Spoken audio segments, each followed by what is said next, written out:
मस्त एकदम.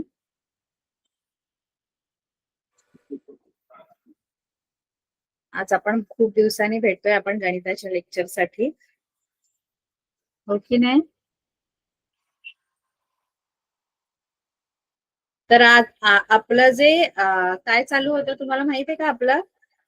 आपण शिकत होतो दोन चलातील रेषीय समीकरण, हो की नाही? दोन चलातील रेषीय समीकरण कशी सोडवायची हे आपण बघत होतो. आता त्याचं आपण शाब्दिक उदाहरणं त्याच्यावरून कशी सोडवायची ते आपण बघणार आहोत. शाब्दिक उदाहरणं, वर्ड प्रॉब्लेम्स. दोन चलातील रेषीय समीकरणांवर आधारित शाब्दिक उदाहरणे आपण आता सोडवणार आहोत. तर ती कशामध्ये आहेत? तर ती आहेत सराव संच हा 5.1 असेल आणि आपल्याला आता 5. हे आपण शिकलो होतो की नाही? एक सामायिक समीकरण कशी सोडवायची ते आपण बघितलं होतं. पाहिजे तर आपण एक शेवटचं गणित एक परत आपण रिव्हिजन साठी की कशी सोडवायची एक सामायिक समीकरण, एक शेवटचं उदाहरण आपण सोडवूया की मग तुम्हाला आयडिया येईल की आठवेल की आपण कसं शिकलेलो. बरं, एक सामायिक समीकरण सोडवणं कसं शिकलेलो ते आपल्याला कळेल. येतात का सर्वांना एक सामायिक समीकरण सोडवता?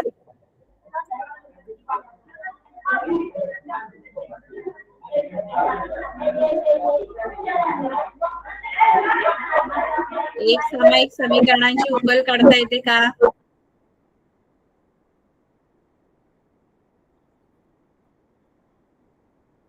बघा, एक सामायिक समीकरणांची उकल काढण्यासाठी आपण जी पद्धत वापरतो ती पद्धत आहे चलाचा सहगुणक समान करून चलाचा लोप करणे. चलाचा सहगुणक समान करून चलाचा लोप करणे ही आपली काय आहे? पहिली पद्धत. एकच पद्धत आहे, ऍक्च्युली दोन पद्धती आहेत आपल्याला इथे, पण एकच ही आपण पद्धत शिकणार आहोत. चलाचा सहगुणक समान करून चलाचा लोप करणे हे आपण शिकलो होतो. बघा, आपण काय करतो, दोन चल असतात की नाही, एक सामायिक समीकरणामध्ये दोन चल असतात, त्याच्यातल्या एका चलाला आपल्याला लोप करायचंय. लोप म्हणजे आपल्याला त्याला घालवायचं आहे आणि ते घालवण्यासाठी आपण काय करतो, तर कोणतंही चल घालवायचंय तर त्याचा सहगुणक सारखा असला पाहिजे. आपण बघा बघितलं 4x आणि 4x आहेत, तर हे दोघांचा सहगुणक जोपर्यंत 4 नसेल तोपर्यंत आणि त्यांची चिन्ह वेगवेगळी नसतील तोपर्यंत ते चल जाणार नाही. कारण एक धन पाहिजे, एक ऋण पाहिजे, वजाबाकी पण झाली पाहिजे आणि दोघांचा सहगुणक पण सारखा पाहिजे. कारण 4x आहे आणि दुसरं 3x आहे, म्हणजे याचा सहगुणक 4 आहे, याचा 3 आहे, आणि यांची जरी वजाबाकी केली तरी शून्य उत्तर नाही येणार आहे, एक एक उत्तर येईल याचं. बघ, हे जाईल कधी? 4x बरोबर दुसरी कोणता 4xच पद पाहिजे, म्हणजे सहगुणक सारखा पाहिजे. 4 किंवा 5 असेल तर 5 15 असेल तर 15 म्हणजे सहगुणक, चलाचा जो सहगुणक आहे तो समान असल्याशिवाय ते चलाचा लोप होणार नाही. चलाचा लोप होण्यासाठी दोन गोष्टी असणं गरजेचं आहे. एकतर त्यांचा सहगुणक सारखा पाहिजे. एखाद्या चलाचा लोप जर व्हायचा असेल तर दोन गोष्टी आपल्याला लक्षात ठेवाव्या लागतात. पहिली म्हणजे त्यांचा सहगुणक समान असला पाहिजे आणि दुसरी म्हणजे त्यांची चिन्ह विरुद्ध असली पाहिजे, म्हणजे एकाचं धन एकाचं ऋण असं असलं पाहिजे, तर मग चलाचा लोप होतो. या दोन गोष्टी जर असतील ना, एकतर सहगुणक समान आणि दुसरी म्हणजे चिन्ह विरुद्ध पाहिजे एकमेक, म्हणजे एकाचं धन पाहिजे एकाचं ऋण पाहिजे, तर मग ते चल जाऊ शकतं. जसं मी सांगितलं 5 आणि 5 जर घालवायचे आहेत, बघा 5x आणि 4x नाही ना जाणार. 5x आणि 4x ची बेरीज करा नाहीतर वजाबाकी करा. बेरीज केली तर 9x येईल, वजाबाकी केली तर 1x येईल. 0x येईल का उत्तर? कुठे 0 उत्तर येईल का? येईल का मुलांनो? 5x आणि 4x घेतलं तर 5x आणि 4x या दोन संख्यांमध्ये, दोन पदांमध्ये सहगुणक वेगवेगळा आहे. एकाचा 5 एकाचा 4 आहे. ते जाणार नाही, लोप नाही होणार त्या पदांचा, कारण एकाचा सहगुणक 5 आहे, दुसऱ्याचा 4 आहे. दोघांचा 5-5 आहे किंवा दोघांचा 4-4 आहे, 4y किंवा 5x तर मग आणि चिन्ह वेगवेगळी आहेत. चिन्ह वेगवेगळे असल्यावर बघा वजाबाकी होते. असं असेल तर चलाचा लोप होतो, म्हणजे ते चल निघून जात. आपल्याला चलाचा लोप करायचा आहे. मग लोप कसा होईल? एक तर सहगुणक समान करायचे आणि दुसरं म्हणजे चिन्ह त्यांची वेगवेगळी पाहिजेत. मग बघूया एक गणित सोडवून आपण. बघा तुमच्या लक्षात येते का? आपण ही गणित सोडवलेली आहेत. पुन्हा एकदा रिव्हिजन घेऊ आपण. हे शेवटचं गणित आपण सोडवू, 6वं गणित. सराव संच 5.1 मधलं आपण 6वं गणित सोडूया. 2x - 7y हे गणित घेऊ. 2x - 7y बरोबर 7 आणि 3x + y बरोबर 22.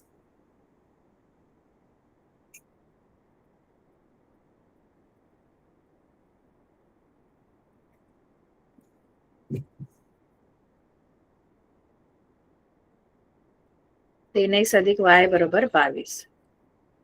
आता इथे आपल्याला हे एक सामायिक समीकरण सोडवायचं आणि एक सामायिक समीकरण सोडवण्यासाठी आपण सहगुणक समान करून चलाचा लोप करणे ही पद्धत वापरणार. तर सगळ्यात पहिला आपण ठरवायचं की कोणतं चल मला लोप करायचंय, कोणत्या चलाचा लोप करायचंय हे ठरव. एक्सचा करायचंय लोप, एक्स घालवायचंय तुम्हाला की वाय, ते आधी ठरवायचं. कोणत्या चलाचा लोप करायचा आहे. समजा मी ठरवलं मला y या चलाचा लोप करायचा आहे किंवा x चलाचा लोप करूया, कुठलाही करू शकता तुम्ही. समजा मी असं ठरवलं की मला आहे, मग x चल जर घालवायचे तर दोन गोष्टी आपण लक्षात घ्यायच्या. पहिली गोष्ट म्हणजे त्यांचा सहगुणक सारखा आहे का, जर नसेल तर समान करूया, ही पहिली गोष्ट करायची. आता मी ठरवलंय की मी x हे चल मला लोप करायचं आहे, x चल घालवायचे. मग इथे x आणि इथे x जिथे आहे तिथे मी त्यांचे सहगुणक बघणार. याचा सहगुणक 2 आहे आणि इथे सहगुणक या x चा सहगुणक 3 आहे. आता 2x आणि 3x म्हणजे सहगुणक समान नाहीयेत.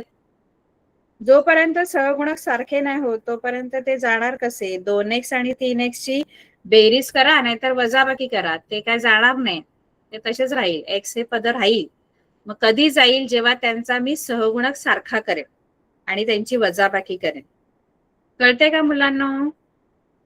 काहीतरी मी सांगते ते.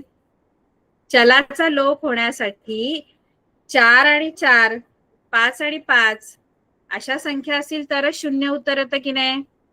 5 आणि 6 असल्यावर शून्य उत्तर येतं का? येतं का मुलांना? 5 आणि 6 अशी जर दोन संख्या आहेत तर त्यांची बेरीज करा किंवा वजाबाकी करा. 5 आणि 6 ची बेरीज केली तर किती उत्तर येईल?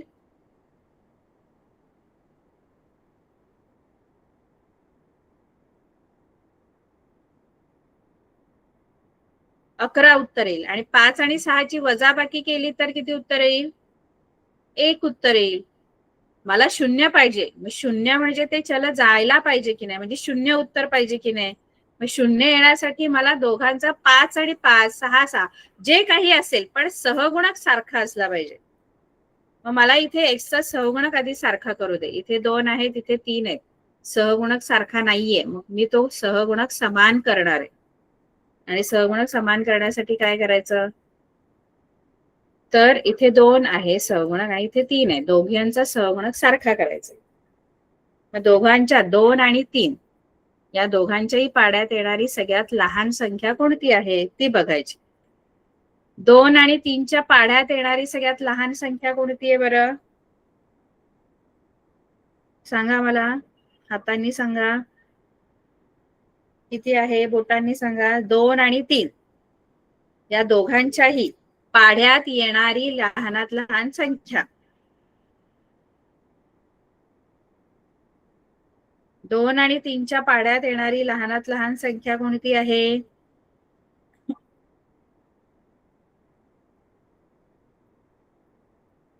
कोणती आहे मुलांनो? पाढे येतात की नाही सगळ्यांना? बरोबर, 6.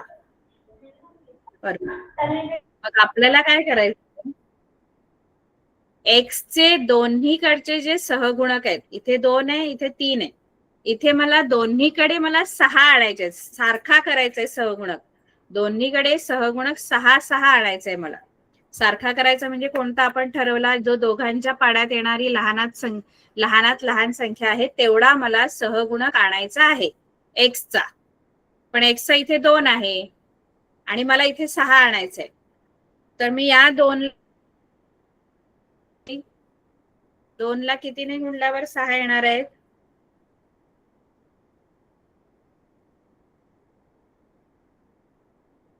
इथे 2 एक्स आहे की नाही, मला इथे 6 आणायचे. मी फक्त आधी एक्स कडे लक्ष देणार आहे, कारण मला एक्सचा सहगुणक सारखा करायचंय. एक्सचा सहगुणक मला दोन्हीकडे, पहिल्या समीकरणात पण आणि दुसऱ्या समीकरणात पण एक्सचा सहगुणक मला 6 करायचा आहे. आणि 6 करण्यासाठी मी समीकरण 1 ला, इथे 2 एक्स आहे की नाही, तिथे 6 एक्स करण्यासाठी मी याला 3 ने गुणलं तर 6 एक्स येईल बघा. 3 दुणे 6. आणि इथे कितीने गुणावं लागेल? समीकरण 2 ला मी कितीने गुणू तर 6 येणार. तेवढाच पाहिजे सहगुणक मला इथे पण, खाली पण. दुसऱ्या समीकरणाला मी कितीने गुणू म्हणजे मला इथे 6 एक्स मिळतील? 2 ने गुणावं लागेल, कारण 2 त्रिक 6. 3 ऑलरेडी आहेत, मग 3 आहेत तर 3 ला कितीने गुणल्यावर मला 6 मिळतील? तर 2 ने. आणि इथे 2 आहेत तर 6 कसे मिळतील? 3 ने गुणल्यानंतर. म्हणजे थोडक्यात आपण काय करायचंय? समीकरण 1 ला 3 ने व समीकरण 2 ला 2 ने. पहिल्याला 3 ने गुणायचं आणि दुसऱ्याला 2 ने गुणायचं. बघा, ही गणित समजली पाहिजेत, कारण 10वीला आपल्याला हीच गणित परत अशीच सोडवायची. सेम, काहीच फरक नाहीये. हीच गणित आहेत पहिल्या धड्यात. पहिला धडा याच्यावरच आहे आपल्याला. समीकरण 1 ला 3 ने व समीकरण 2 ला 2 ने गुणा. पूर्ण समीकरणाला गुणायचं. गुणताना फक्त एक्सच्या पदाला नाही गुणायचं, कारण तसं आपल्या गणितात परवानगी नाहीये तसं करण्याची. गुणायचं आहे तर पूर्ण समीकरणाला गुणायचं, एकाच पदाला नाही गुणायचं. मग सांगा बरं, पहिल्या समीकरणाला 3 ने गुणलं तर काय मिळेल मला? हे तुमचं पहिलं समीकरण आहे.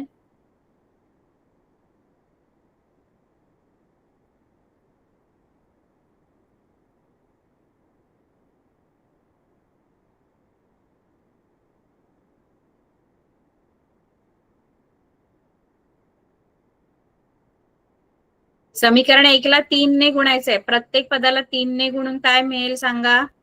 या पहिल्या समीकरणाला 3 ने गुणा बघू. प्रत्येक पदाला गुणायचंय.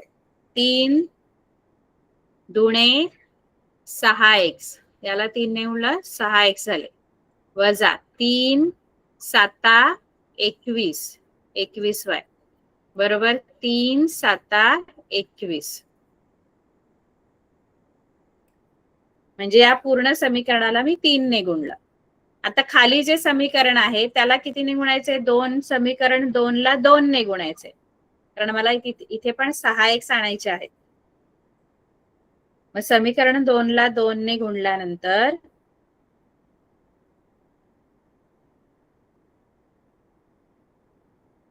याला मी 3 ने गुणणार आहे पहिल्या समीकरणाला, आणि याला 2 ने गुणणार.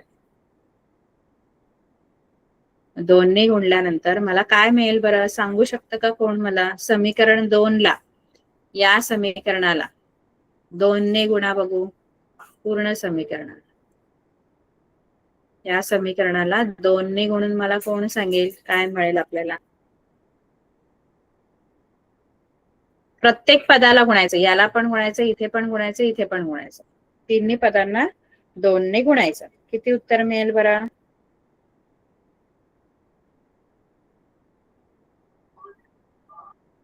3x अधिक y बरोबर 22 असं समीकरण आहे.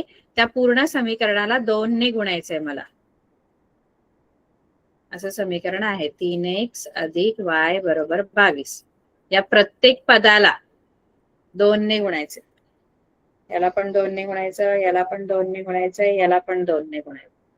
काय मिळेल मग मला सांगा? काय समीकरण मिळेल?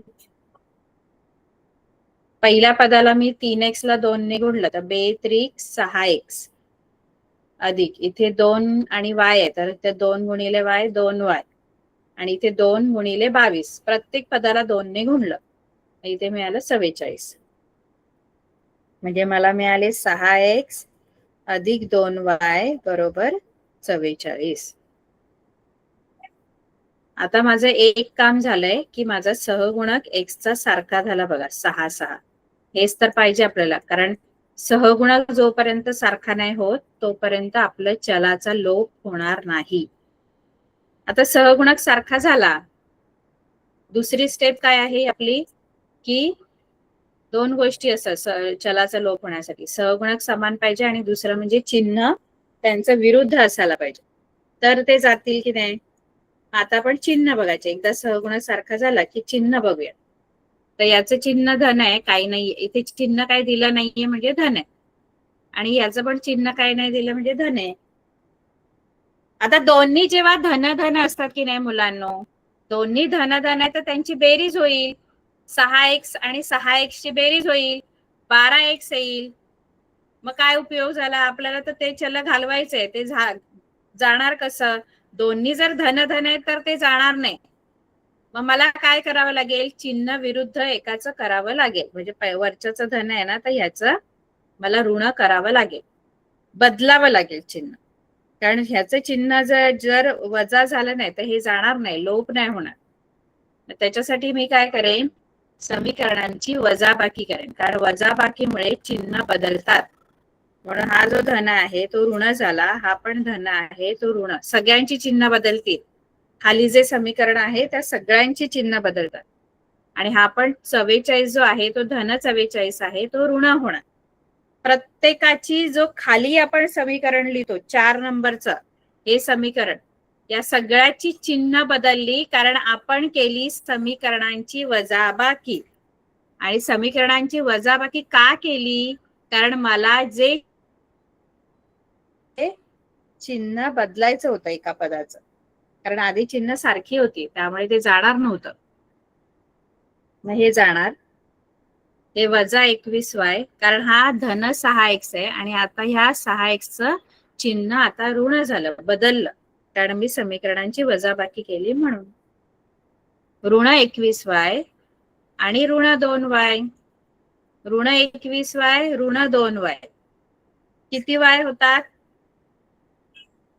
कारण आता अधिक 2y नाही घ्यायचे, बदललेलं चिन्ह घ्यायचं. ऋण 2y, या 2y चं चिन्ह आता धन नाहीये, ऋण आहे. मग ऋण 21y आणि ऋण 2y किती होतात? किती होतात मुलांनो? याचं उत्तर सांगा बघू. ऋण 21y आणि ऋण 2y यांची बेरीज होईल की वजाबाकी?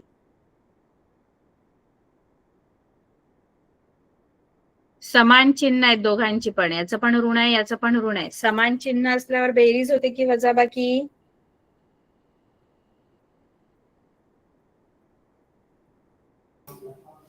बेरीज. बेरीज की वजाबाकी? समान चिन्ह असल्यावर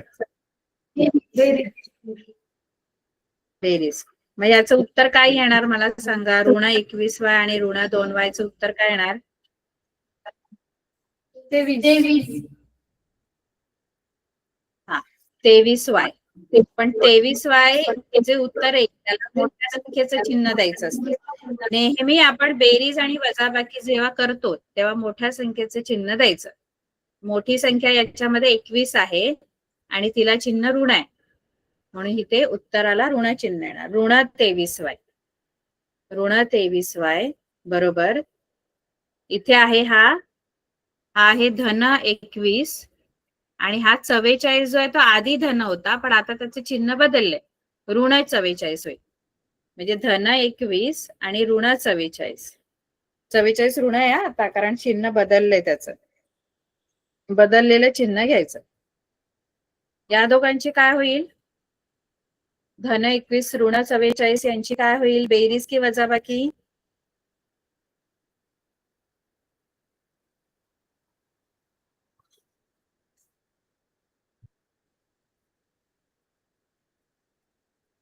एक वरती धन 21 आहेत आणि खाली ऋण 44 आहेत.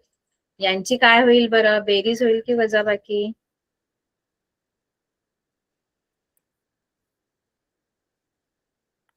समान चिन्ह असले की बेरीज होते आणि वेगवेगळी विरुद्ध चिन्ह असले की वजाबाकी होते. मग यांची काय होईल? वजाबाकी. किती येते वजाबाकी? सांगेल का कोणी? वजाबाकी किती येते? धन 23 की ऋण 23? धन 23 की ऋण 23?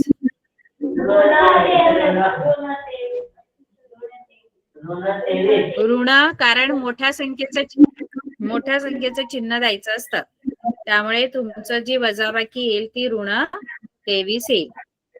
आता दोन्हीकडे ऋण ऋण आहे, त्यामुळे ते ऋण ऋण चिन्ह घालवायचं. मग राहिलं 23y बरोबर 23. y इथेच ठेवायचा आणि हा 23 इथे गुणिले आहे, तो इकडे जाऊन काय होणार? भागिले होणार.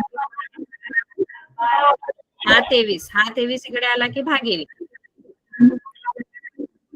त्यामुळे 23 एके 23, 23 एके 23. म्हणजे y ची किंमत किती आली तुमची?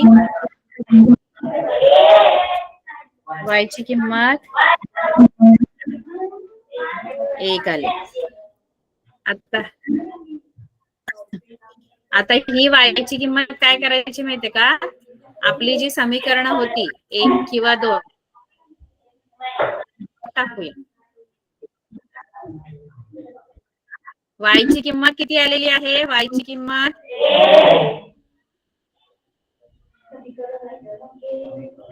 y बरोबर 1. ही किंमत काय करायचं माहितीये? 1 किंवा 2 समीकरण जे आहेत त्याच्यापैकी कुठल्या तरी एका समीकरणात टाकायची. समीकरण 2 मध्ये ही किंमत ठेवते. ठेवून y बरोबर 2, y बरोबर 1, 2 नाही, y बरोबर 1 ही किंमत समीकरण 2 मध्ये ठेवून. समीकरण 2 आपलं असं होतं 3x अधिक y बरोबर 22. असं आपलं दुसरं समीकरण होतं बघा आपल्या गणितामध्ये. वरती जर आपण सोडवत आलोय, हे बघा हे समीकरण, हे दुसरे 3x अधिक y बरोबर 22.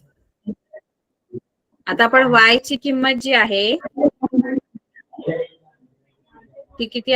1 आली आहे. ती y च्या जागेवर मी ठेवणार. 3x अधिक y ची किंमत 1 आहे बरोबर 22. आता हा अधिक 1 तिकडे न्यायचा आहे. हा अधिक 1 आधी या बाजूला न्यायचा, उजव्या बाजूला. 22 वजा 1.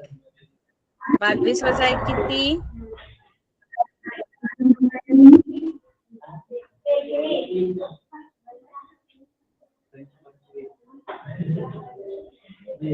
पुढे काय करायचं? याच्या पुढे काय करायचं?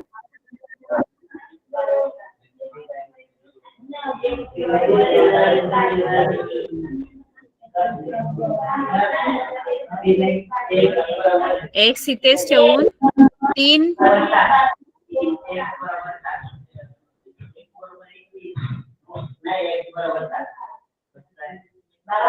21 भागिले 3 म्हणजे 7 उत्तर. कारण 3 एके 3, 3 7 21 असा भाग जातो. म्हणजे तुमची एक्स ची किंमत 7 आली आणि y ची किंमत 1 आली. मग 7,1 पहिला एक्स ची किंमत लिहायची आणि मग y ची. ही एक सामायिक समीकरणाची उकल आहे, उकल.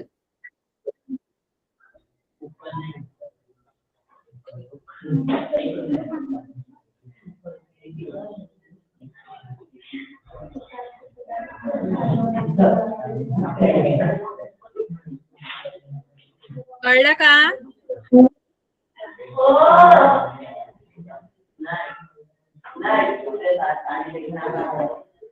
आता आपण शाब्दिक उदाहरण सुरू करणार आहोत मुलांना.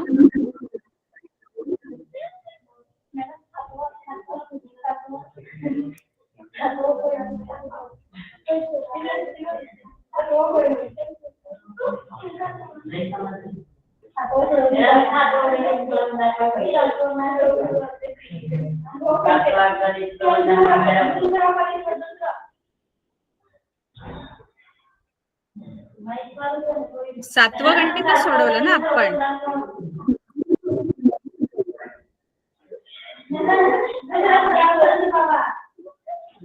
पाचवं का?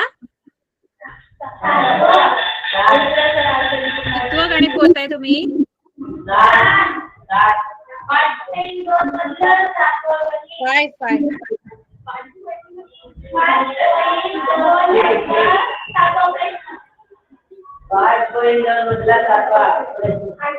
हा ते आपण शिकणार आहोत. थांबा, 5.2 कडे आता आपण जाणार आहोत. 5.2 मधली सगळी गणित आपण सोडवायची आहेत. शाब्दिक उदाहरण. शाब्दिक उदाहरण बोलताय ना तुम्ही? सोडूया आपण.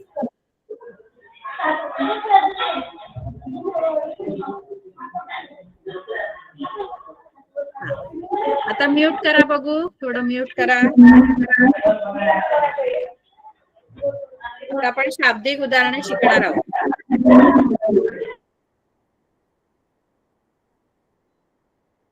म्यूट करा आधी. बघा, शाब्दिक उदाहरण सोडवताना आपण व्यवस्थित आधी ते उदाहरण वाचून घ्यायचं असतं की आपल्याला उदाहरण काय दिलंय. त्यानंतर आपल्याला कोणत्या गोष्टी, 2 गोष्टी तुम्हाला कोणत्या तरी शोधाव्या लागतात. 2 गोष्टी कोणत्याही तुम्हाला काय करायच्या असतात, 2 राशी शोधायच्या असतात. राशी किंवा 2 गोष्टी. आता जे शोधायचे आहेत की नाही 2 गोष्टी, त्या आधी आपल्याला ओळखता आल्या पाहिजे. शाब्दिक उदाहरणामध्ये कसं असतं की शाब्दिक उदाहरणामध्ये आपण ते गणित व्यवस्थित वाचायचं. त्याच्यामध्ये एक्स काय आहे, वाय काय आहे ते आधी आपण घ्यायचं. त्यानंतर 2 अटी असतात, कंडिशन असतात, अट असतात. त्या 2 अटींवरून 2 समीकरण तयार करायची. कारण आपली एक सामायिक समीकरण जी असतात ती नेहमी 2 असतात. एक सामायिक समीकरण नसतं कधी. एक सामायिक समीकरण म्हणजे मुळातच 2 समीकरण एकत्र देतात आणि ती आपल्याला सोडवायची असतात. मग 2 अटी देणार, त्या 2 अटींवरून 2 समीकरण आपणच बनवायची, आपणच सोडवायची. 5.1 मध्ये कसं होतं, समीकरण दिलेली होती आपल्याला आणि ती फक्त आपल्याला सोडवायची होती. आता समीकरण बनवून शाब्दिक उदाहरण वाचायचं व्यवस्थित आणि समीकरण तयार करायची आपणच. 2 अटी दिलेल्या असणार, त्या अटी कोणत्या आहेत त्या ओळखायच्या आणि त्याच्यावरून 2 समीकरण तयार करायची आणि ती सोडवायची सुद्धा आहेत आपल्यालाच. म्हणजे समीकरण तयार करून सोडवायचे. मग त्याच्यासाठी व्यवस्थित समीकरण वाचायचे.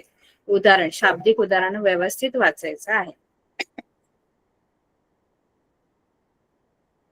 पहिलं गणित बघा. एका पाकिटात काही 5 रुपयांच्या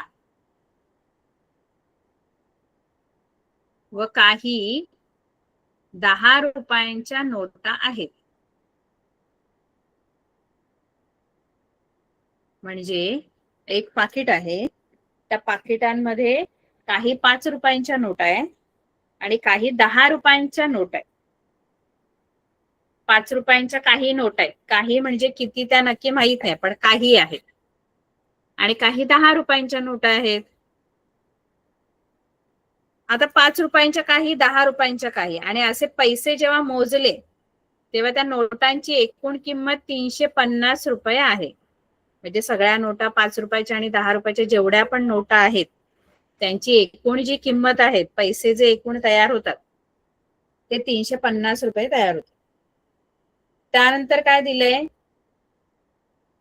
5 रुपयांच्या नोटांची संख्या 10 रुपयांच्या नोटांच्या संख्येच्या दुपटीपेक्षा 10ने कमी आहे. तर 5 रुपयांच्या नोटांची संख्या 10 रुपयांच्या नोटांच्या संख्येच्या दुपटीपेक्षा 10ने कमी आहे. तर पाकिटात 5 रुपयांच्या व 10 रुपयांच्या किती नोटा आहेत? एकतर सगळ्यांचे मिळून 350 रुपये होतात आणि दुसरी अट दिली की 5 रुपयाच्या ज्या नोटा आहेत त्या 10 रुपयाच्या नोटांच्या दुपटीपेक्षा 10ने कमी आहेत. आता याचा अर्थ काय होतो? आधी तर पहिला आपण एक्स आणि वाय काय आहे ते बघायचं. तर जे मला शोधायला सांगितलंय, काय शोधायला सांगितलंय? तरच्या पुढचं जे असतं ते आपल्याला शोधायचं असतं. तर पाकिटात 5 रुपयांच्या व 10 रुपयांच्या किती नोट आहेत? तरच्या पुढचं मला शोधायचं आहे. म्हणजे मला काय शोधायचं आहे की पाकिटात 5 रुपयांच्या किती नोटा आहेत आणि 10 रुपयांच्या किती नोट आहेत हे मला शोधायचं. म्हणजे दोन गोष्टी मला शोधायच्या आहेत. पहिली तर 5 रुपयांच्या किती नोटा आहेत आणि 10 रुपयांच्या किती नोटा आहेत. मग आपल्या ज्या दोन राशी आहेत ज्या मला शोधायला सांगितल्या होत्या त्या मी शोधल्या. दोन राशी कोणत्या शोधायच्या आहेत मला? 5 रुपयांच्या किती नोटा आणि 10 रुपयांच्या किती नोटा. मग तिथूनच आपण सुरुवात करायची गणित सोडवण्याची. समजा 5 रुपयांच्या एकूण नोटा,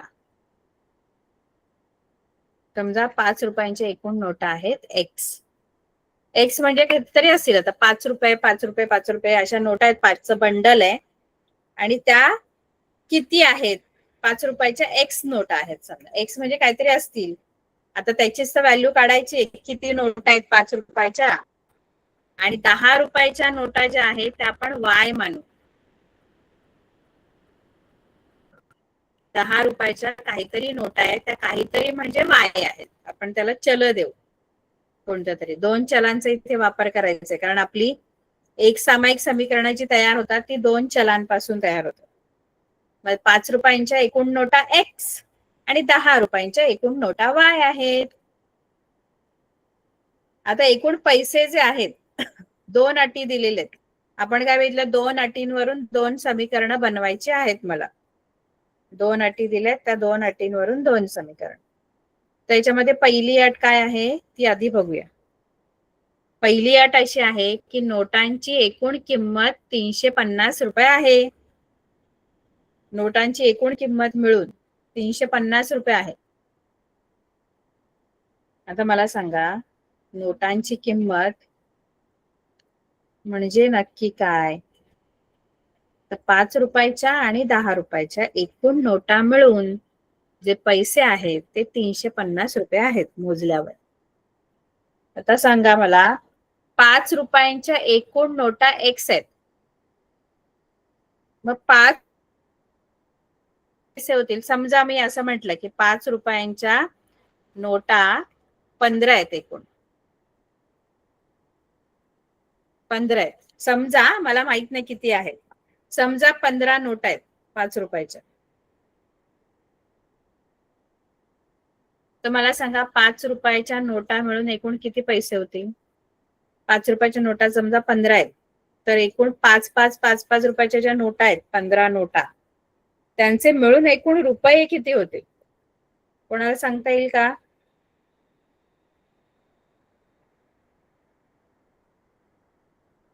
पाच रुपयांच्या नोटा मिळून एकूण 15 समजा नोटा आहेत, तर 5 रुपयाचा नोटा ज्या आहेत त्याचे मिळून एकूण किती पैसे होतील बरं?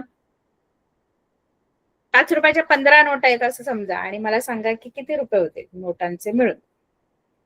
15 नोटांचे मिळून किती पैसे होतील, किती रुपये होतील?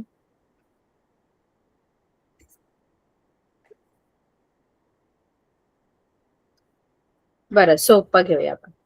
5 रुपयांच्या एकूण नोटा समजा 10 आहेत, तर आता तर सांगा किती रुपये होतील. 5 5 रुपयाच्या 10 नोटा जर आहेत तर किती रुपये झाले बरं. त्याने जेव्हा 5 रुपयाच्या नोटा मोजल्या त्या समजा 10 आहेत, तर एकूण किती रुपये झाले.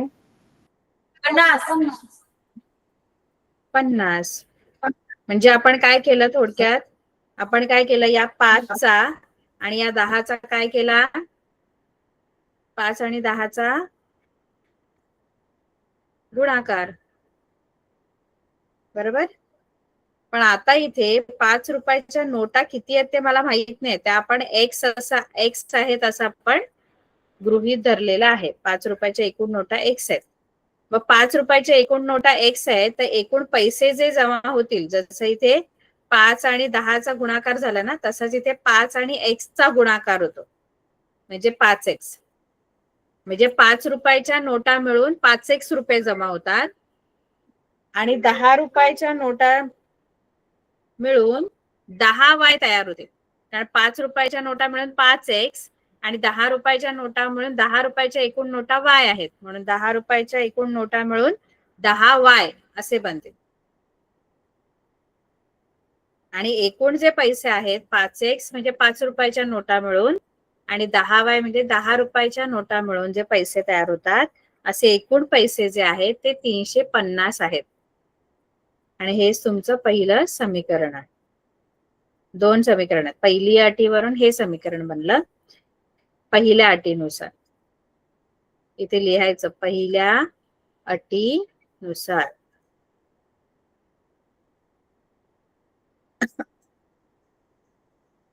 आणि दुसऱ्या अटीनुसार, आता दुसरी अट काय दिली, की 5 रुपयाच्या ज्या नोटा आहेत, 5 रुपयाच्या ज्या नोटा आहेत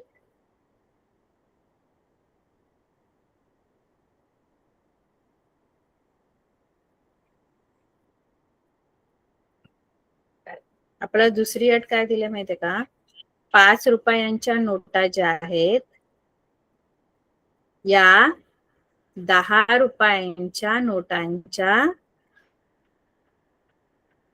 10 रुपयांच्या नोटांच्या दुपटीपेक्षा, दुपटी म्हणजे 2 ने गुणायचं, दुप्पट म्हणजे 2 ने गुणणं, दुपटीपेक्षा 10 रुपयाच्या नोटांच्या दुपटीपेक्षा कितीने कमी आहे, 10 रुपयांच्या आहे. बघा आपल्याला इथे अट दिली आहे दुसरी, ही अट समजून घ्या.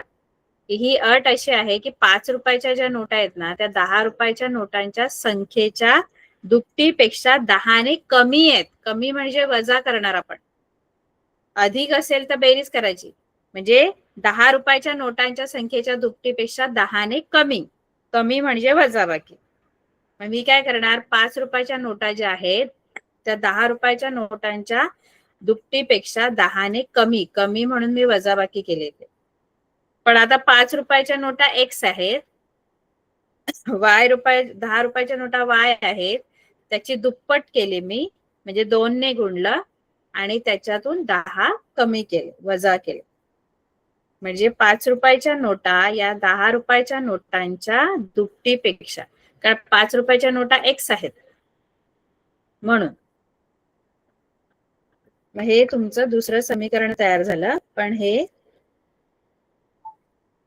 हा 2y जो आहे तो अधिक आहे, तो या बाजूला घ्यायचा, x वजा 2y बरोबर वजा 10, असं तुमचं दुसरं समीकरण. हे दोन्ही समीकरण एका खाली एक लिहून घेतो आपण. 5x अधिक 10y बरोबर 350 आणि x वजा 2y बरोबर वजा 10. ही दोन्ही समीकरणं तुम्ही सोडवायची. मी समीकरणं तयार करून दिलेली आहेत. ही आपल्याला चलाचा सहगुणक करून समान करून चलाचा लोप करणे, या पद्धतीने आपल्याला काय करायचे, सोडवायचे आहेत. सोडून टाकू हे की तुम्ही सोडवाल पुढे आपल्याला गणित आपण आता जे सोडवलं वरती 5.1 मधलं तसंच सोडवायचं.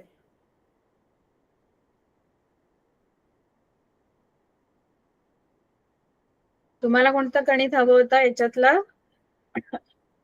सातवं का?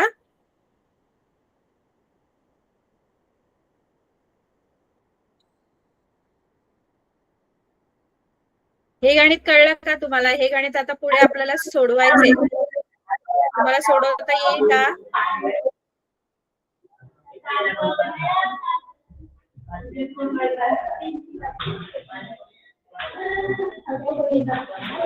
कितवं?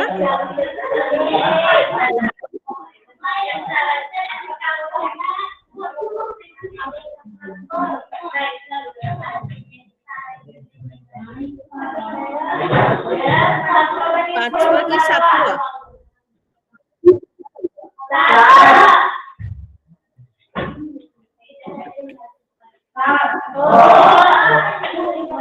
सातवं का?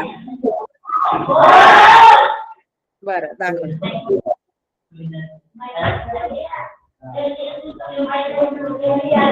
बघूया आपण 7वं गणित. हा, म्यूट करा आता बघू. 7वं गणित काय आहे? एका 2 अंकी संख्येतील अंकांची बेरीज 9 आहे.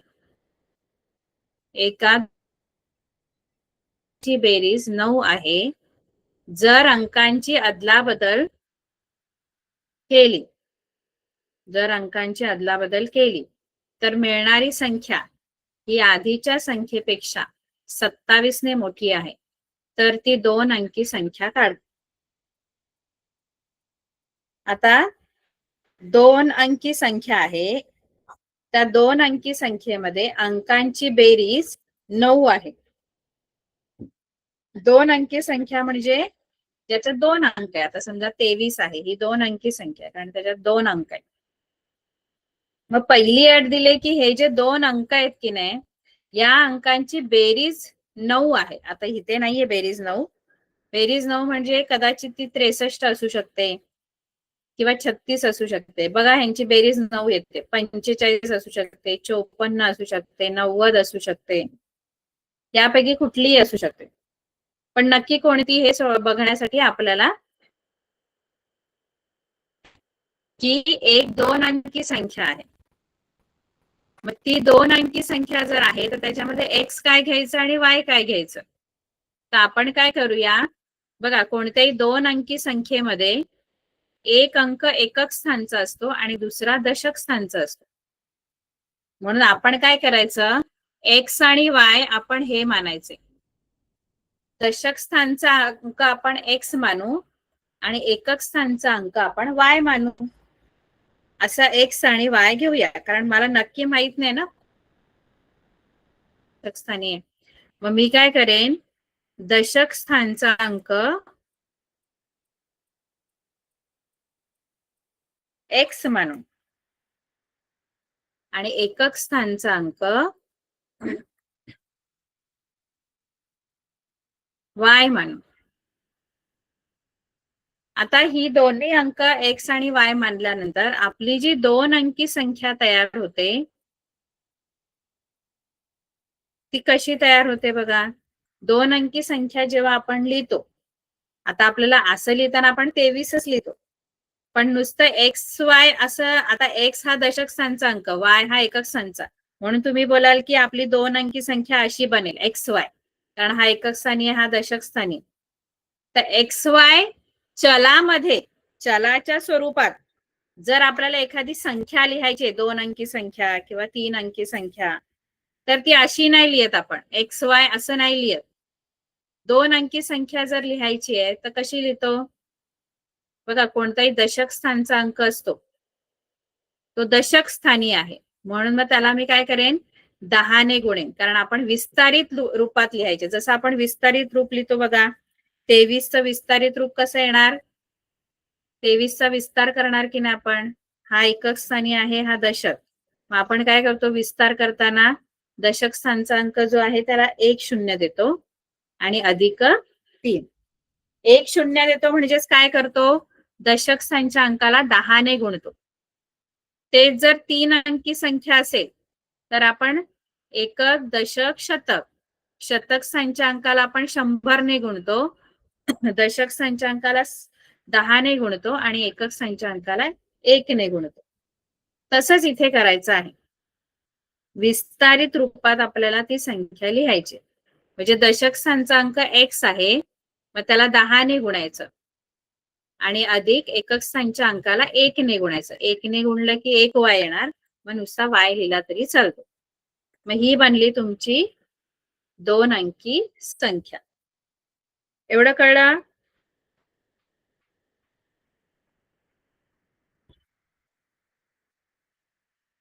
बरोबर? 2 अंकी संख्या कशी तयार झाली कळलं? आता आपल्याला 2 अटी दिलेल्या आहेत. पहिली अट अशी दिली आहे की पहिल्या अटीमध्ये त्यांनी सांगितले की तुमचे जे 2 अंक आहेत, एकक स्थानचा आणि दशक स्थानचा, त्या दोघांची बेरीज 9 आहे. मग दशक स्थानचा अंक x आहे आणि एकक स्थानचा अंक y आहे. मग यांची बेरीज आहे x अधिक y बरोबर 9. हे पहिलं समीकरण आहे तुमचं.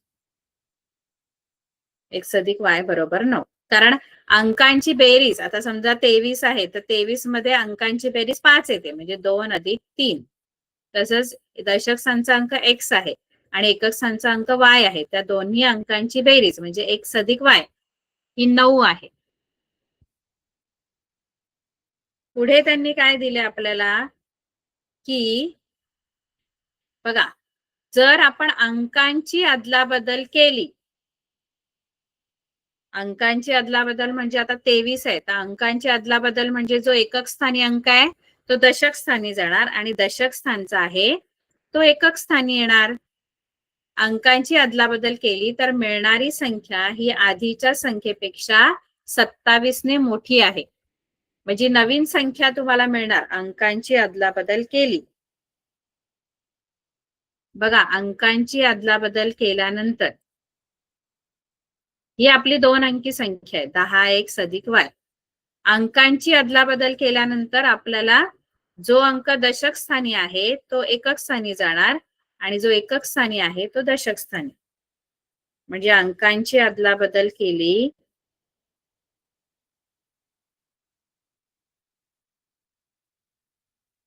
तर जी संख्या तयार होते केली तर तयार होणारी 2 अंकी संख्या जी आहे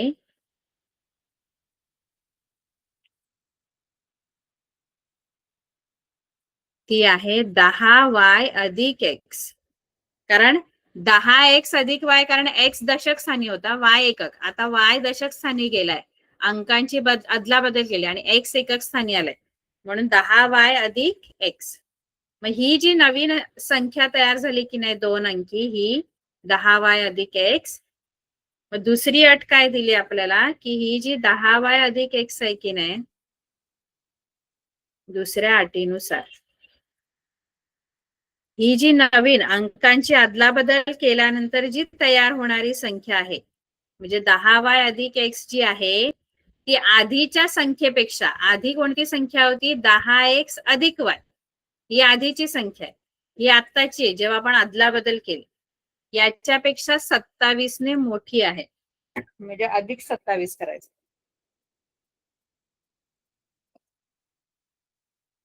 असं आपलं समीकरण बनतं. मग आता इथे काय करायचं, हे 10y अधिक x आणि हे दोन्ही पद या बाजूला आणायची, दोन्ही वजा होणार, वजा 10x आणि वजा y, आणि इकडे फक्त 27 राहणार. इथे आता 10y वजा y आणि अधिक x वजा 10x. पहिला आपण ह्यांचं वजाबाकी करू, एक अधिक x आणि वजा 10x, वजा 9x येणार, आणि हे अधिक 10y आणि वजा y यांची पण वजाबाकी होईल आणि मोठ्या संख्येचं चिन्ह म्हणजे या 10y चं चिन्ह, म्हणजे अधिक 9y बरोबर 27. सगळ्याला 9 ने भाग लावायचा, कारण 9च्या पाड्यात येणारी संख्या आहे तिन्ही पण.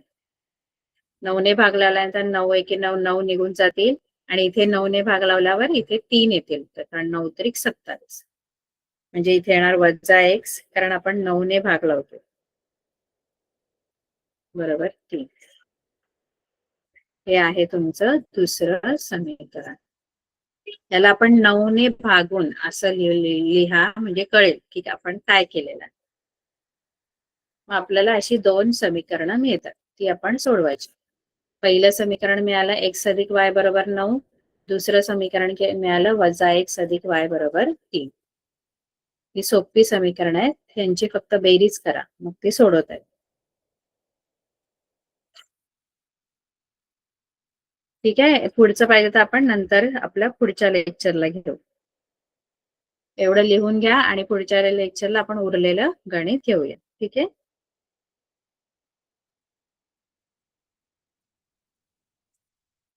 बाय.